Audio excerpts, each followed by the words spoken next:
Well, let's turn our attention onto another company that published results today. It's investment holding company Bidvest. It reported a 5% increase in interim profit. Now, this was largely due to a strong performance at its food service unit and favorable currency swings. The company makes more than half of its sales overseas, where its revenue increased by nearly 17%. My colleague Bronwyn Nielsen sat down with the company's CEO, Joffe, and started by asking him about the challenges Bidvest is facing in South Africa. Firstly, I must say these results aren't the best we've ever had, but maybe not the worst either. So there were a few factors that influenced the performance, and they were to some degree a little outside of our control. I mean, the big ones were the mark-to-market of our insurance portfolio, the assets in the insurance portfolio. So that affected us by 3 or 4 percentage points. We had Adcock, which negatively impacted us by 3 odd percentage points. So, if we added all it and everything had gone right, we'd have had a reasonably good result. I think our overseas businesses did particularly well, and certain of the businesses in South Africa, which were more annuity-based, did particularly well as well. But South Africa, we did face some headwinds in South Africa, and one can make excuses. I think the real big issue for everybody in South Africa is to learn from the lessons of today so we don't repeat them tomorrow. Are you concerned about the outlook for South Africa, given crumbling infrastructure? And I'm moving here beyond just the electricity story.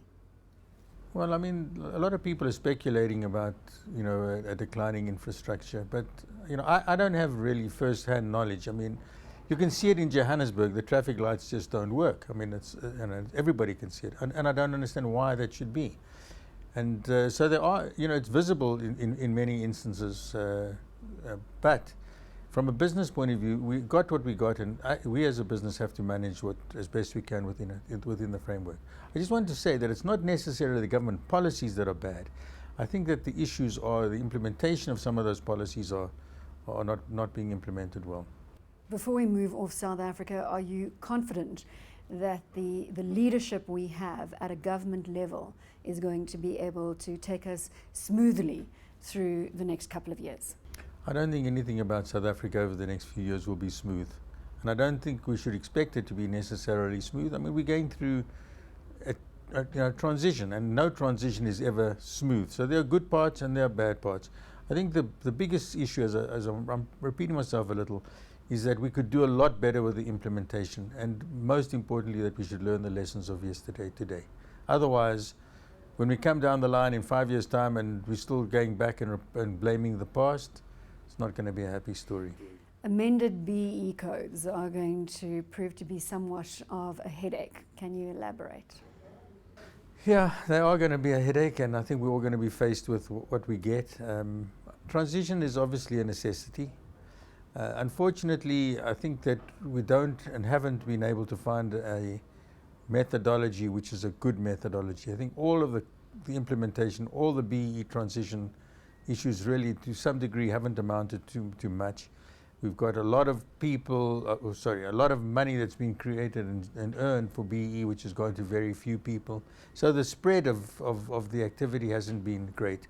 And I think worst of all is that I don't think we've created a sufficient number of entrepreneurs managing the money that's been created as maybe we could have. How are you going to navigate the headache that comes with the amended BEE codes? I mean, this is going to take a lot of work. Well, I think everybody's in the same boat, so I think it's a relative game.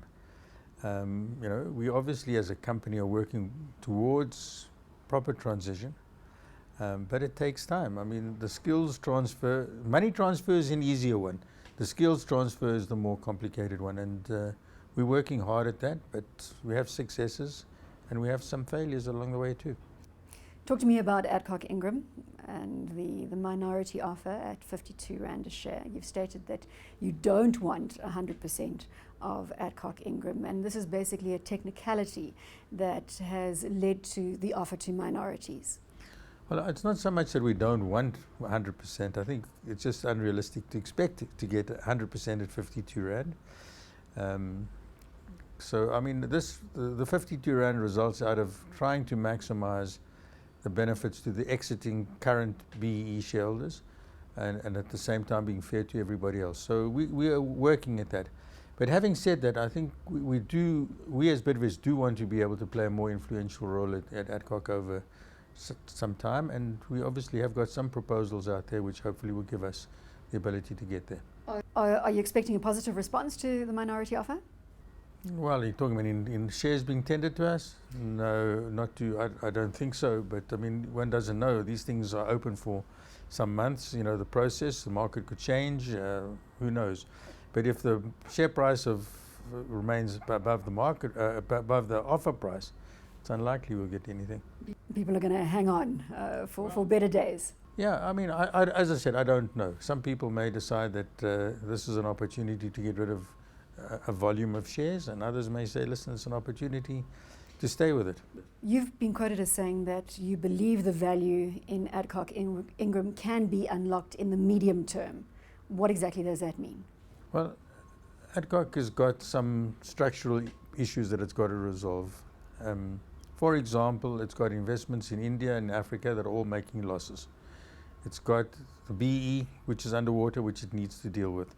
It's got shareholder issues, which has created some degree of uncertainty surrounding the company, which needs to be dealt with. It's got factories that are over capacity and underutilized, which needs to be dealt with. So there are some structural things, and they don't get fixed overnight. It's not like, okay, we've got a bad employee, we'll just change the employee. It's not that. It's more complicated than that, and it is going to take some time.